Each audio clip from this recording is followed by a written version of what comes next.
ಮಗಳ ಮದುವೆ ಯಾವಾಗ, ಮಗನ ಮದುವೆ ಯಾವಾಗ ಕೇಳ್ತಾರೆ. ಸಾಲಾವಳಿನೇ ಮುಖ್ಯ ಅಲ್ಲ.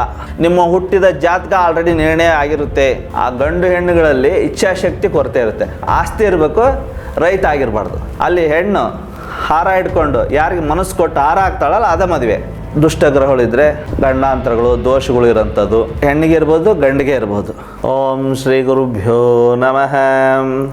ವಕ್ರತುಂಡ ಮಹಾಕಾಯ ಕೋಟಿ ಸೂರ್ಯ ಸಮಪ್ರಭ ನಿರ್ವಿಘ್ನಂ ಕುರಮೇ ದೇವ ಸರ್ವ ಕಾರ್ಯೇಷು ಸರ್ವದಾಂ. ಸರ್ವಮಂಗಲ ಮಾಂಗಲ್ಯೆ ಶಿವೆ ಸರ್ವಾರ್ಥ ಸಾಧಿಕೆ ಶರಣ್ಯೇ ತ್ರ್ಯಂಬಕೆ ಗೌರಿ ನಾರಾಯಣಿ ನಮೋಸ್ತುತೆ. ಶ್ರೀ ಹರಿಹರ ವೇದ ಬ್ರಹ್ಮ ಗುರುಕುಲ ವತಿಯಿಂದ ನಾನು ವಿದ್ವಾನ್ ಕುಮಾರಸ್ವಾಮಿ ಶಾಸ್ತ್ರಿ. ಈ ದಿನ ವಿಶೇಷ ಕಾರ್ಯಕ್ರಮ ಏನಂದರೆ ಮದುವೆ ವಿಳಂಬ. ಮದುವೆಗಳು ಯಾಕೆ ವಿಳಂಬ ಆಗ್ತಾಯಿದ್ದವು? ಈ ಆಧುನಿಕ ಯುಗದಲ್ಲಿ ಮುಂಚೆ ಹೆಣ್ಮಕ್ಳು ಮೆಚ್ಯೂರ್ಡ್ ಆಗಿ 1 ವರ್ಷ 6 ತಿಂಗಳ 2 ವರ್ಷ 3 ವರ್ಷದಲ್ಲೇ ಮದುವೆ ಆಗಿಬಿಡ್ತಿದ್ವು. ಈಗ ತುಂಬ ವಿಳಂಬ ಆಗ್ತಾಯಿದ್ದವು. ಯಾಕೆ ಆಗ್ತಾಯಿದ್ದವು, ಯಾಕೆ ಕಾರಣ ಅಂತ. ಅದಕ್ಕೆ ಈಗ ಮುಂಚೆ ಏನಾಗಿದೆ, ಹೆಣ್ಣು ಗಂಡು ಸಮಾನತೆ ಬಂದಿದೆ. ಈಗ ಸಮಾನತೆ ಬಂದು ಅವರು ಎಲ್ಲ ವಿದ್ಯೆಗಳನ್ನು ಕಲಿತು ಆ ನಂತರ ವಿವಾಹಕ್ಕೆ ಹೋಗ್ತಾ ಇದ್ದಾರೆ. ಅದು ಒಂದೇ ಕಾರಣ ಆಗಿರ್ಬೋದು. ಮತ್ತು ಅವ್ರಿಗೂ ಯಾವುದೇ ಇವ್ರಿಗೆ ಕೊರತೆ ಇರಬಾರ್ದು, ಹೆಣ್ಣು ಗಂಡನ್ನು ಭೇದ ಭಾವ ಬರಬಾರ್ದು ಅನ್ನೋ ಒಂದು ನಿಟ್ಟಿನಲ್ಲಿ ಇವತ್ತಿನ ತಂದೆ ತಾಯಿಯವರು ಎಲ್ಲ ಅವರಿಗೆ ಸಮಾನ ಪಾಲು, ಸಮಾನ ಹಕ್ಕು, ಸಮಾನ ಇದು ಎಲ್ಲ ಸರ್ಕಾರದಿಂದನಿದೆ. ತಂದೆ ತಾಯಿನೂ ಆ ರೀತಿ ಕೊಟ್ಟಿದ್ದಾರೆ. ಆದ್ದರಿಂದ ಅದನ್ನು ಪಡ್ಕೊಂಡೇ ಅವರು ವಿವಾಹ ಆಗ್ಬೇಕಂತ ಈ ಕಾಲದಲ್ಲಿ ಆಧುನಿಕದಲ್ಲಿ ಸ್ವಲ್ಪ ವಿಳಂಬ ಆಗಬಹುದು ಅಂತ ನಾನು ಅಂದ್ಕೊಂಡಿದ್ದೀನಿ. ಆದರೆ ಫೈನಲ್ ಏನು, ನಾವು ಎಜುಕೇಷನ್ ಪಡೆದ್ವಿ, ಹೈಯರ್ ಎಜುಕೇಷನ್ ಆಯಿತು, ಒಳ್ಳೆ ಉದ್ಯೋಗ ಸಿಕ್ತು. ನೆಕ್ಸ್ಟ್ ಜನ ಸಮಾಜ ಸುಮ್ಮನಿರಲ್ಲ. ಮದುವೆ ಯಾವಾಗ, ಮಗಳ ಮದುವೆ ಯಾವಾಗ, ಮಗನ ಮದುವೆ ಯಾವಾಗ ಕೇಳ್ತಾರೆ. ಅವರು ತಡಿ ನೋಡೋಣ, ಆವಾಗ ಮಾಡ್ಕೊತಾನೆ ಇವಾಗ ಅಂತ ಅವರು ವಿಳಂಬ. ಮದುವೆ ಅನ್ನೋದು ಒಂದೇದು ಏನಿದೆ ಅಂದರೆ ಅವರ ಇಚ್ಛಾಶಕ್ತಿ ಮೇಲೆ ನಿಂತಿರುತ್ತೆ. ತಂದೆ ತಾಯಿ ಪ್ರಯತ್ನ ಪಡ್ತಿರ್ತಾರೆ, ನನ್ನ ಮಗ ಹುಡುಗಿ ನೋಡಬೇಕು, ನನ್ನ ಮಗಳಿಗೆ ಹುಡುಗನ ನೋಡಬೇಕು ಅಂತ. ಆದರೆ ಆ ಗಂಡು ಹೆಣ್ಣುಗಳಲ್ಲಿ ಇಚ್ಛಾಶಕ್ತಿ ಕೊರತೆ ಇರುತ್ತೆ. ಯಾವ ರೀತಿ, ಮನಸ್ಸಲ್ಲಿ ಏನೋ ಒಂದು ಇಚ್ಛೆ ಇರುತ್ತೆ, ನಂದು ಹಂಗಾಗಬೇಕು, ಹಿಂಗಾಗಬೇಕು, ಹಿಂಗಿರಬೇಕು. ನಾವು ಊಹೆ ಮಾಡ್ಕೋಬಾರ್ದು. ಯಾವುದೇ ಜೀವನದಲ್ಲಿ ನಾವು ನಮಗೆ ಡೈರೆಕ್ಟ್ರ್ ಅಲ್ಲ. ತಂದೆ ತಾಯಿ ಇರ್ಬೋದು, ಆ ಮಕ್ಕಳೇ ಇರ್ಬೋದು. ನಿಮಗೆ ನೀವೇ ಡೈರೆಕ್ಟ್ರ್ ಆಗಬೇಡಿ. ಮತ್ತು ತಂದೆ ತಾಯಿಗಳು ನೀವು ಹಡ್ದಿರಿ ಅಂದರೆ ಹಣೆ ಬರ ಬರ್ದಿಲ್ಲ. ನನ್ನ ಮಗ್ಗೆ ಡಾಕ್ಟ್ರನ್ನೇ ಕೊಡ್ತೀನಿ, ಇಂಜಿನಿಯರೇ ಕೊಡ್ತೀನಿ, ನಾನು ದೊಡ್ಡ ಇದಕ್ಕೆ ಆಸ್ತಿವನ್ನು ನೋಡ್ತೀನಿ, ಈ ರೀತಿ ನೋಡೋಂಥದ್ದು ಸರ್ವೇ ಸಾಮಾನ್ಯ ಆಗಿದೆ. ಹೆಂಗಂದರೆ ಆಸ್ತಿ ಇರಬೇಕು, ರೈತ ಆಗಿರಬಾರ್ದು. ಇದು ಯಾವ ನ್ಯಾಯ? ಹೆಣ್ಮಕ್ಳು ಈ ರೀತಿ ಪ್ರಶ್ನೆಗಳು ಕೇಳ್ತಾ ಇದ್ದಾರೆ, ಹೆಣ್ಣು ಎತ್ತವರು. ಆದರೆ ಹಿಂಗಾದರೆ ಯಾವ ಸಮಾಜದಲ್ಲಿ ಮದುವೆಗಳು ಯಾಕೆ ವಿಳಂಬ ಅಂದರೆ ಇವೆಲ್ಲ ಮುಖ್ಯ ಕಾರಣಗಳು ಆಗ್ತಾಯಿದ್ದಾವೆ. ಅದಕ್ಕೋಸ್ಕರ ನೀವೇ ತೀರ್ಮಾನ ಮಾಡ್ಕೊಂಬಿಡ್ತೀರಿ. ನಾನು ಡಾಕ್ಟ್ರೇ ಕೊಡ್ತೀನಿ, ಇಂಜಿನಿಯರ್ ಕೊಡ್ತೀನಿ, ನಾನು ಇಂಜಿನಿಯರ್ ಓದ್ಬಿಟ್ಟಾಳ ನಮ್ಮ ಮಗಳು ಇಂಜಿನಿಯರ್ ಆಗಬೇಕು. ನಾವು ಹಣೆ ಬರ ಬರ್ದಿಲ್ಲ, ನಾನು ಬರ್ದಿಲ್ಲ, ನೀವು ಬರ್ದಿಲ್ಲ. ದೈವ ನಿರ್ಧಾರ. ಅವ್ರಿಗೇನಾಗಬೇಕೋ ಋಣಾನುಬಂಧ ರೂಪೇಣ, ಹಂಗೆ ಋಣ ಏನಿರುತ್ತೆ ಅದೇ ಆಗುತ್ತೆ. ಅವ್ರ ಋಣದಲ್ಲಿ ಯಾವ ಹೆಣ್ಣು ಯಾವ ಗಂಡು ಅಂತ ದೇವರೇ ಸೃಷ್ಟಿ ಮಾಡಿ ಅದನ್ನು ಮಾಡಿ ಕಳಿಸಿರ್ತಾನೆ. ಆದ್ದರಿಂದ ನಾವು ನಮಗೆ ಡೈರೆಕ್ಟ್ ಆಗಬಾರ್ದು ಅನ್ನೋದು ನಂದು ಒಂದು ಸಂದೇಶ ಆಗಿದೆ. ಆ ರೀತಿ ಮತ್ತು ಮುಂದೆ ಇದಕ್ಕೇನೇನು ಸಜೆಷನ್ನು, ಯಾವ ರೀತಿ ನಾವು ಜಾತಕ, ಸಾಲಾವಳಿ, ಮದುವೆ ಅಂದ್ಬಿಟ್ರೆ ಫಸ್ಟ್ ಸಾಲಾವಳಿ ಅಂತ ಬರುತ್ತೆ. ಮತ್ತು ಜಾತಕ ನೋಡಬೇಕು, ಸಾಲಾವಳಿ ನೋಡ್ಬೇಕಾ. ಇಲ್ಲೇನಾಗಿದೆ, ಎಲ್ಲರೂ ಬರೇ ಸಾಲಾವಳಿ ಅಂತ ಅನ್ಕೊಂಡು ಕೂತಿದ್ದಾರೆ. ಸಾಲಾವಳಿ ಅಂದರೆ ಏನು ಗೊತ್ತಾ, ಗಂಡು ಹೆಣ್ಣಿನ ಅಭಿರುಚಿಗಳನ್ನು ಅಳತೆ ಮಾಡೋದು. ಅದು ಈಗ ಗಂಡು ಯಾವ ಅಭಿರುಚಿ ಇದೆ, ಹೆಣ್ಣು ಯಾವ ಅಭಿರುಚಿ ಇದೆ, ಅವ್ರ ವ್ಯಕ್ತಿತ್ವ, ಮನೋಭಾವನೆ, ಅದನ್ನು ತೂಕ ಹಾಕೋ ಒಂದು ಮೌಲ್ಯಮಾಪನ ಅಷ್ಟೇ. ಅದು ಇವ್ರ ಗುಣ ಸ್ವಭಾವ ಹೆಂಗಿದೆ, ಇವ್ರ ಗುಣ ಸ್ವಭಾವ ಹೆಂಗಿದೆ, ಅದನ್ನು ಮಾಡಬಹುದೇ ಹೊರತು ಸಾಲಾವಳಿನೇ ಮುಖ್ಯ ಅಲ್ಲ. ಸಾಲಾವಳಿ ಎಷ್ಟು % ಅಂದರೆ ಅವ್ರ ಜೀವನದಲ್ಲಿ 10-20% ಅಷ್ಟೇ. ಅದು ಒಂದು ಗ್ರೀನ್ ಸಿಗ್ನಲ್ ಇದ್ದಂಗೆ. ಹೆಣ್ಣು ಗಂಡಿನ ಮನೆಗೆ ಹೋಗ್ಬೋದು, ಗಂಡು ಹೆಣ್ಣಿನ ಮನೆಗೆ ಬರ್ಬೋದು ಅನ್ನೋದು ಒಂದು ಸಾಲಾವಳಿ ಗ್ರೀನ್ ಸಿಗ್ನಲ್ ಮಾತ್ರ. ನೀವು ಸಾಲಾವಳಿ ಬರಲಿಲ್ಲ ಅಂದರೆ ರಿಜೆಕ್ಟ್ ಮಾಡಿಬಿಡ್ತೀರ. ಹಾಗಾದರೆ ಮುಂಚೆಲ್ಲ ಗಂಧರ್ವ ವಿವಾಹ ಆಗ್ತಿತ್ತು ರಾಜ ಮಹಾರಾಜರ ಕಾಲದಲ್ಲಿ. ಆಯ್ಕೆ ಯಾರ್ದಿತ್ತು?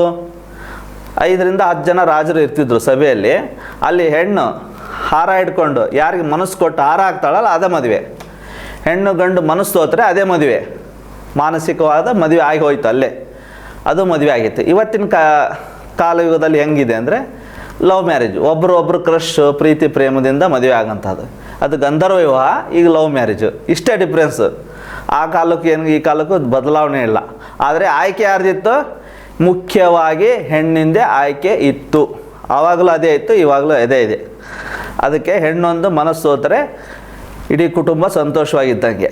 ಆ ರೀತಿ ಹೆಣ್ಣು ಮನಸ್ಸು ಕೊಡಬೇಕು, ಮದುವೆ ಆಗಬೇಕು ಅನ್ನೋದು ಒಂದು ಮುಂಚಿಂದ ಬಂದಂಥ ಪದ್ಧತಿ, ಆಯಿತಾ? ಆ ರೀತಿ ನಮಗೆ ವಿಚಾರಗಳನ್ನು ಮಾಡ್ಕೋಬೇಕು.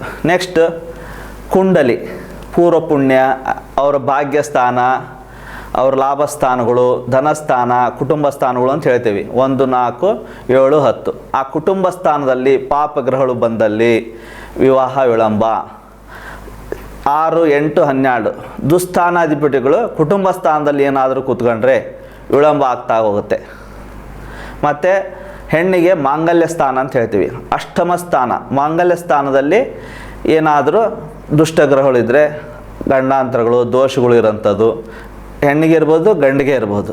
ಮತ್ತು ಮೇಜರ್ ನೋಡೋದೇನೀಗ ಕುಜ ದೋಷ. ಕುಜ ದೋಷಗಳನ್ನು ನೋಡ್ತಾರೆ ವಿವಾಹಕ್ಕೆ. ಕುಜ ದೋಷ ಐತೆ ಅವ್ರು ಮದುವೆ ಮಾಡಲ್ಲ, ಕುಜ ದೋಷ ಐತಿ ಕೊಡಲ್ಲ. ಕುಜ ದೋಷ ಅಂದ್ರೇನು? ಇಬ್ಬರ ಶಕ್ತಿ ಸಾಮರ್ಥ್ಯಗಳನ್ನು ಅಳತೆ ಮಾಡೋದು. ಇಲ್ಲೇನು ಹೇಳುತ್ತೆ ಶಾಸ್ತ್ರ? -*, ದೋಷ ಇದ್ದವ್ರನ್ನ ಮದುವೆ ಮಾಡಿದರೆ ದೋಷ ಭಂಗ ಆಗಿ ಹೋಯ್ತು. ಅಲ್ಲಿ ಅದು ದೋಷ ಅಲ್ಲ, ಅವರ ಶಕ್ತಿ ಸಾಮರ್ಥ್ಯನ ಅಳತೆ ಮಾಡೋ ಒಂದು ಮಾಪನ. ಅದನ್ನು ದೋಷ ಅಂತ ಕನ್ವರ್ಟ್ ಆಗಿದೆ ಅಷ್ಟೇ. ಆದರೆ ಅದು ಯಾವ್ಯಾವ ಸ್ಥಾನದಲ್ಲಿ ಕುಜ ಇದ್ದರೆ ದೋಷ ಆಗಿರುತ್ತೆ? 1, 2, 4, 7, 12 ಇದಕ್ಕೆ ಸಪ್ರೇಟ್ ಇದೆ. ಅದೊಂದು ಕುಜ ದೋಷ ಅಂಥೇಳಿ ಒಂದು ಮುಂದಿನ ದಿನಗಳಲ್ಲಿ ಅದನ್ನು ವಿವರಣೆ ಕೊಡ್ತಾ ಹೋಗ್ತವೆ. ಇವತ್ತು ಈ ದಿನಕ್ಕೆ ಇಷ್ಟು ಸಾಕು. ನೆಕ್ಸ್ಟ್ ವಿವಾಹಕ್ಕೆ ಮತ್ತೇನು ವಿಳಂಬ ಆಗಿರುತ್ತೆ? ಲಗ್ನಕ್ಕಿಂತ ನವಾಂಶ ಕುಂಡಲಿ. ನವಾಂಶ ಕುಂಡಲಿಯಲ್ಲಿ ಗ್ರಹಗತಿಗಳು ಬಲವಾಗಿರಬೇಕು. ಧನಾಧಿಪತಿ ಮತ್ತು ಸಪ್ತಮಾಧಿಪತಿ, ಅದನ್ನು ನೋಡಿ ನಾವು ನಿರ್ಣಯ ಮಾಡಬೇಕಾಗಿತ್ತು. ಅಲ್ಲಿ ಸಪ್ತಮಾಧಿಪತಿಗಳ ದುಷ್ಟ ಸ್ಥಾನಕ್ಕೆ, ಧನಾಧಿಪತಿಗಳು ದುಷ್ಟ ಸ್ಥಾನಕ್ಕೆ ಹೋಗಿದರೆ ವಿವಾಹಗಳು ವಿಳಂಬ ಆಗೋಂಥದ್ದು. ಪೂರ್ವ ಪುಣ್ಯ ಸ್ಥಾನ 1, 5, 9 ಅಂತ ಹೇಳ್ತೀವಿ. ಕೇಂದ್ರ ಮೂಲ ತ್ರಿಕೋಣ ಸ್ಥಾನಗಳು. ಇದು ಸುಖ ಲಾಭವನ್ನು ಅನುಭವಿಸೋ ಸ್ಥಾನ. ಅಲ್ಲೇನಾದರೂ ದೋಷಗಳು ಬಂದಲ್ಲಿ ಅವರಿಗೆ ಬರೋ ಸುಖ ಲಾಭಗಳು ಕಡಿಮೆ ಆಗ್ತವೆ. ಇವೆಲ್ಲ ವಿಷಯಗಳನ್ನು ತಿಳಿದುಕೊಂಡು ಫಸ್ಟು ಏನು ಮಾಡಬೇಕು? ಫಸ್ಟ್ ಅಟೆಂಪ್ಟ್ ಏನಂದರೆ, ನೀವು ಗಂಡು ಹೆಣ್ಣು ನೋಡಬೇಕು. ಸಾಲಾವಳಿ ಫಸ್ಟ್ ಚೆಕ್ ಮಾಡಿ. 18 ಬಂದರೂ ಹೋಗಿ, 21 ಬಂದರೂ ಹೋಗಿ, 16 ಬಂದರೂ ಹೋಗಿ. ಆದರೆ ಈ ಸಾಲಾವಳಿನೇ ಫೈನಲ್ ಅಲ್ಲ. ಗಂಡು ಹೆಣ್ಣು ಮನಸ್ಸು ಹೋದರೆ ಮದುವೆ ಆಗಿ ಹೋದಂಗೆ. ಆಮೇಲೆ ಅವರಿಬ್ಬರ ಜಾತಿಗಳನ್ನ ಇಟ್ಕೊಂಡು, ಈ ಹೆಣ್ಣು ಈ ಗಂಡು ನಂಗೆ ಇಷ್ಟ ಆಗಿದೆ ಗುರುಗಳೇ, ಇದನ್ನೇನು ಮಾಡಬೇಕು? ಇದು ಮಾಡ್ಕರ್ಲೇಬೇಕು. ಈ ಪ್ರೀತಿ ಪ್ರೇಮ ಮಾಡಿರ್ತಾರೆ, ಯಾವ ಸಾಲಲ್ಲಿ ನೋಡೋಕ್ಕೆ ಚಾನ್ಸೇ ಇರಲ್ಲ. ಅವರೇ ಎಲ್ಲ ಫೈನಲ್ ಮಾಡ್ಕೊಂಬಿಟ್ಟಿರ್ತಾರೆ. ಆವಾಗ ನಾವೇನು ಮಾಡೋಕ್ಕಾಗುತ್ತೆ? ನೀವೇನು ಮಾಡೋಕ್ಕಾಗಲ್ಲ. ಆದ್ದರಿಂದ ಅವರ ಕುಂಡಲಿ ಏನಾದರೂ ದೋಷ ಇದೆಯಾ? ಯಾವುದೇ ವಿವಾಹ, ಮಕ್ಕಳು, ಮದುವೆ, ಈ ಮನೆ ಭಾಗ್ಯಗಳು ಏನೇ ಪಡಿಬೇಕಾದ್ರೂ ಕರ್ಮ ದೋಷ ಏನಿದೆ, ಕರ್ಮ ಕಳಿ ಲಾಭ ಪಡಿ ಅಂತ ಹೇಳುತ್ತೆ ಶಾಸ್ತ್ರ. ಅದಕ್ಕೋಸ್ಕರ ಇಬ್ಬರ ಜಾತಕ ಕುಂಡಲಿಯನ್ನು ಇಟ್ಕೊಂಡು ನೀವು ಅದನ್ನು ಸರಿಯಾಗಿ ಚೆಕ್ ಮಾಡಿಸಿ ಆನಂತರ ವಿವಾಹ ಕಾರ್ಯಕ್ಕೆ ಕೈ ಹಾಕಿ. ಮತ್ತು ದೋಷಗಳು ಏನೇ ಇದ್ದರೂ, ಮಾಂಗಲ್ಯ ದೋಷ ಇರ್ಬೋದು, ಕುಜ ದೋಷ ಇರ್ಬೋದು, ಸರ್ಪದೋಷಗಳು ಇರ್ಬೋದು, ಪಿತೃದೋಷಗಳು ಇರ್ಬೋದು, ಇವು ಸುಖ ಭೋಗಗಳು ಅನುಭವಿಸೋಕ್ಕೆ ಅಡೆತಡೆಗಳನ್ನು ಉಂಟು ಮಾಡ್ತವೆ. ವಿವಾಹ ಅನ್ನೋದೇ ಒಂದು ಲಾಭ, ಆಯಿತಾ? ಇವನ್ನೆಲ್ಲ ಸರಿಪಡಿಸ್ಕೋಬೇಕು. ಇದು ಜ್ಯೋತಿಷ್ಯ ಪ್ರಕಾರ. ಈ ಜನರಲ್ಲಾಗಿ ಯಾವ ರೀತಿ ಅಂದರೆ, ನಾ ಫಸ್ಟ್ ಹೇಳ್ದಂಗೆ ನೀವೇ ನಿರ್ಣಯ ಮಾಡಬೇಡಿ. ನೀವು ಕನ್ಯೆ ಕೊಡ್ತೀರಿ, ಹುಡುಗಿನ ದಾರಿ ಎರೆದು ಕೊಡ್ತೀರಿ. ಅವನು ಫಸ್ಟು ಲಕ್ಷಾಧಿಪತಿ ಇದ್ದ, ಮದುವೆ ಆಗಿ 3 ವರ್ಷಕ್ಕೆ ಭಿಕ್ಷಾಧಿಪತಿನ ಆಗ್ಬೋದು. ಅದೃಷ್ಟ ಅದು. ನಿಮ್ಮ ಹುಡುಗಿ ಅವ್ರ ಮನೆಗೆ ಹೋದಾಗೆ ಅವನು ಬರೀ ಒಂದು ಆಟೋ ಡ್ರೈವರ್ ಆಗಿರ್ಬೋದು, ಆಮೇಲೆ ಲಕ್ಷಾಧಿಪತಿ, ಕೋಟ್ಯಾಧಿಪತಿ ಆಗ್ಬೋದು. ಅದು ನಿಮ್ಮ ಮಗಳ ಅದೃಷ್ಟದಿಂದ ಆಗಿರುತ್ತೆ. ನನಗೆ ಯಾರು ಬರಬೇಕು, ನಾ ಏನು ಅದೃಷ್ಟ ಪಡಿಬೇಕು ಅನ್ನೋದು ನಿಮ್ಮ ಹುಟ್ಟಿದ ಜಾತಕ ಆಲ್ರೆಡಿ ನಿರ್ಣಯ ಆಗಿರುತ್ತೆ. ನಾನು ಇದೇನೆ ಹಿಂಗೆ ಇರ್ತೇನೆ ಅನ್ನೋದು ಬಿಟ್ಬಿಡ್ಬೇಕು ನಾವು. ಜಾತಕದಲ್ಲಿ ಏನಿದೆ ಅದನ್ನು ನಾವು ಪಡಿತೇವೆ. ಆ ವ್ಯಕ್ತಿ ಕಾರಣ ಆಗಿ ಬಂದಿರ್ತಾನೆ, ಗಂಡಿರ್ಬೋದು ಹೆಣ್ಣಿರ್ಬೋದು. ಇವಕ್ಕೆಲ್ಲ ಕಾರಣ ನಿಮ್ಮ ಸಪ್ತಮ ಸ್ಥಾನ, ಧನಸ್ಥಾನವೇ ಆಗಿರುತ್ತೆ. ಇವನ್ನೆಲ್ಲ ಕ್ಲಿಯರಾಗಿ ತಿಳ್ಕೊಂಡು ಮುಂದುವರಿರಿ. ನಿಮಗೆ ನೀವು ಯಾವತ್ತೂ ಡೈರೆಕ್ಟ್ರ್ ಆಗಬೇಡಿ. ನಿಮ್ಮ ಜೀವನ ನೀವೇ ನಿರ್ಣಯ ಮಾಡ್ಕೋಬೇಡಿ. ನಿಮಗೆ ಎಲ್ಲರೂ ಡೈರೆಕ್ಟ್ರ್ ಅದು ಭಗವಂತ ಇದ್ದಾನೆ, ಅವನೇ ನಿರ್ಣಯ ಮಾಡಿರ್ತಾನೆ. ಏನು ಹೇಳ್ತಾನೆ ಪರಮಾತ್ಮ, ಕೃಷ್ಣ ಪರಮಾತ್ಮ, ನೀವು ಮಾಡೋ ಕರ್ಮ ನೀವು ಮಾಡ್ತಾಯಿರಿ, ಕೆಲಸ ಕಾಯಕ, ಕೊಡೋದು ಬಿಡೋದು ನನಗೆ ಬಿಡು ಅಂತ. ಆ ರೀತಿ ಅದನ್ನು ನಾವು ಪಾಲನೆ ಮಾಡೋಕ್ಕಿರೋದು ಹೊರತು ನಾವು ನಿರ್ಣಯ ಮಾಡೋಕ್ಕಿಲ್ಲ ಇಲ್ಲಿ. ಈ ನಿರ್ಣಯ ಮಾಡಿ ಅವ್ರು ಬೇಕು ಇವ್ರು ಬೇಕು ಇಂಥವ್ರು ಬೇಕು ಅಂದ್ಕೊಂಡೆ ಅರ್ಧ ಜೀವನ 18, 28, 30, 34 ವಯಸ್ಸು ಕಳೆದು ಹೋಗ್ಬಿಡುತ್ತೆ.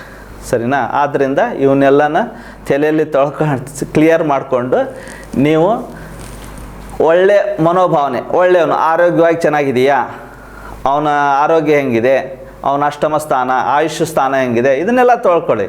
ಇಬ್ಬರು ಆಯುಷ್ಯ ಸ್ಥಾನ ನೋಡಿಕೊಂಡು ವಿವಾಹ ಕೈ ಹಾಕಿ. ಮತ್ತು ಸಂತಾನ, ಒಬ್ಬರಲ್ಲಿ ಕೆಟ್ಟಿದ್ದೆ ಇನ್ನೊಬ್ರಿಗೆ ಚೆನ್ನಾಗಿರೋದು ನೋಡಿ. ಮುಂದೆ ನಾವು ವಿವಾಹ ಆಗೋದೇ ಸಂತಾನಕ್ಕೋಸ್ಕರ. ಮುಂದೆ ಅವರು ಪೂರ್ವ ಪುಣ್ಯ ಸ್ಥಾನ ಹೆಂಗಿದೆ, ಮಕ್ಕಳ ಸ್ಥಾನ ಹೆಂಗಿದೆ, ಇಬ್ಬರಲ್ಲಿನೂ ಮೈನಸ್ ಇರೋದು ಬೇಡ, ಒಬ್ಬರಲ್ಲಿ ಚೆನ್ನಾಗಿರೋದು, ಇವನ್ನೆಲ್ಲ ನಾವು ತಿಳಿಸ್ಕೊಡ್ತೀವಿ. ಇವನ್ನ ನೋಡಿಕೊಂಡು ತಿಳ್ಕೊಂಡು ಮಾಡ್ತಾ ಹೋದರೆ ಮುಂದಿನ ಜೀವನದಲ್ಲಿ ಎಲ್ಲನೂ ನಮಗೆ ಋಷಿಮುನಿಗಳು ಕೊಟ್ಟ ಅಪರೂಪದ ವರ ಈ ಜ್ಯೋತಿಷ್ಯ ಗ್ರಂಥ. ಇದನ್ನು ಸರಿಯಾದ ವ್ಯಕ್ತಿಗಳ ಕಡೆ, ಜ್ಞಾನ ಬಲ್ಲವ್ರ ಕಡೆ ನೀವು ತಿಳ್ಕೊಂಡಿದ್ದೆ ಆದರೆ ನಿಮ್ಮ ಜೀವನ ಸುಖಮಯ ಆಗೋದ್ರಲ್ಲಿ ಎರಡನೇ ಮಾತೇ ಇಲ್ಲ. ನಾವು ಡಾಕ್ಟ್ರನ್ನಷ್ಟೇ ನೋಡ್ತೇವೆ, MBBS MS ಓದಿದಾರಂತ. ಅದರಂಗೆ ಜ್ಯೋತಿಷ್ಯನೂ ನೋಡ್ರಿ. ಇವನು ವಿದ್ಯಾರ್ಹತೆ ಏನಿದೆ ಕೇಳಿ, ನೋಡ್ಕೊಳ್ಳಿ, ನೋಡಿ ಮಾಡಿ. ಯಾರು ಕೆಟ್ಟವರು ಒಳ್ಳೆಯರು ಅಂತಲ್ಲ, ತಿಳ್ಕೊಂಡು ಹೇಳಿ. ಇಲ್ಲ ನೀವೇ ಎಲ್ಲ ಹೇಳಿಬಿಡ್ತೀರಿ, ಅವ್ರಿಗೆ ಏನಾರು ನಿಮ್ಗೆ ಹೇಳೋದು ಬೇಡ. ಅವ್ರ ಜಾತಕ ನೋಡೋತ್ತಿಗೆ ಎಲ್ಲ ಹೇಳಬೇಕು. ಅದೇ ಜ್ಯೋತಿಷ್ಯ. ನಿಮ್ಮ ಜಾತಕನೇ ಮಾತಾಡುತ್ತೆ. ಅದಕ್ಕೆ ಋಷಿಮುನಿಗಳು ಎಲ್ಲ ಬರೆದಿಟ್ರೆ ಆ ವಿದ್ಯೆ ಸರಿಯಾಗಿ ಕಲ್ತಿದ್ದೆ ಆದರೆ ಅವರೇ ಹೇಳ್ತಾರೆ ನಿಮ್ಗೆ ಹಿಂಗಿದೆ ಹಿಂಗಿಲ್ಲ ಅಂತ. ಅದು ಸರಿಯಾದ ವ್ಯಕ್ತಿಗಳ ಕಡೆ ತೋರಿಸ್ಕೊಂಡು ಸರಿಯಾದ ಮಾರ್ಗದರ್ಶನವನ್ನು ಪಡೀರಿ. ನಿಮ್ಮ ಸುಖಮಯ ಜೀವನ ಆಗಲಿ ಅಂತ ಹಾರೈಸುತ್ತಾ ಈ ಕಾರ್ಯಕ್ರಮವನ್ನು ಮುಗಿಸ್ತಿದ್ದೇನೆ. ಶ್ರೀ ಗುರುಭ್ಯೋ ನಮಃ.